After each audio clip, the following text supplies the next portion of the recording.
பிரியமானவர்களே, அன்பர் இயேசுவின் நாமத்தில் வாழ்த்துக்கள். அழகான ஒரு வசனத்தோடு அன்பர் நம்மோடு கூட பேச விரும்புகிறார். ஆதியாகமம் 48, 15, 16 வசனங்கள்.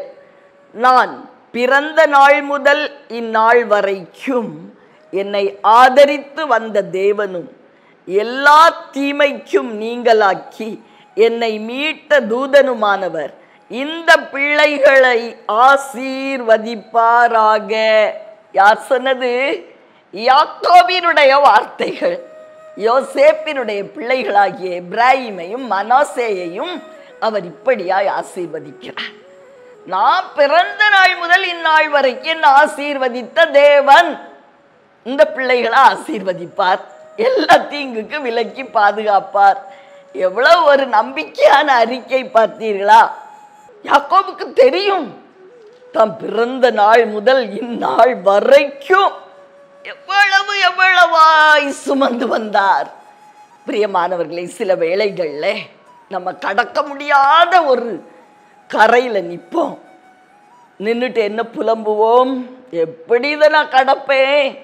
எப்படி இதை நான் தாண்டுவேன்? இந்த சூழ்நிலை எப்படி நான் ஜெயிப்பேன் சொல்றோமா பிரியமானவர்களே? ஆனா அப்படிப்பட்ட வேளையில யாக்கோபை போல நம்ம திரும்பி பார்க்கணும்.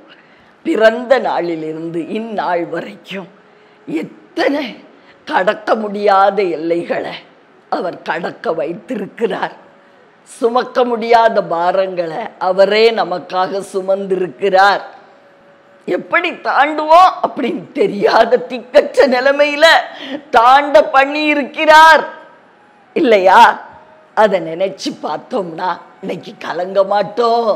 அதே தேவன் பிறந்த நாள் முதல் இந்நாள் வரைக்கும் நம்மை பாதுகாத்து வந்த அதே தேவன் தான் இந்த சூழ்நிலையிலையும் உங்களை தப்புவிக்க உண்மை உள்ளவராய் இருக்கிறார், உங்களை உயர்த்த உண்மை உள்ளவராய் இருக்கிறார், உங்களை காக்க உண்மை உள்ளவராய் இருக்கிறார்.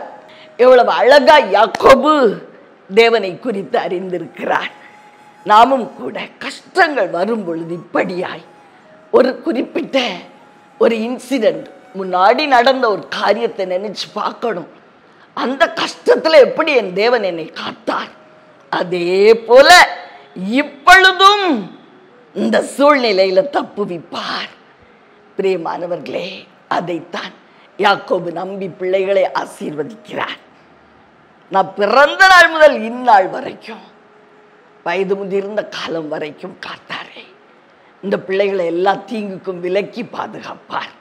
நம்முடைய பிள்ளைகளை குறித்தும் நாம் இப்படிப்பட்ட ஒரு நம்பிக்கை கொண்டிருக்க வேண்டும்.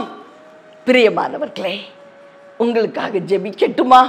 அன்பின் பரலோக தகப்பனே, அருமையான எங்கள் நல்ல ரட்சகரே, ஆவியானவரே, அன்பான தெய்வம்பா, நாங்க பிறந்த நாள் முதல் இந்நாள் வரைக்கும் எங்களை காக்கிறோமுடைய அன்பு, பராமரிக்கிறோமுடைய அன்பு, சுமக்கிறோமுடைய அன்பு தெய்வமே, அந்த அன்பை எங்களுடைய கஷ்ட நேரத்துல நாங்க நினைச்சு பார்த்து நாங்க ஆறுதலடைய, தேறுதலடைய, வெற்றி எடுக்க கிருபை செய்யும்.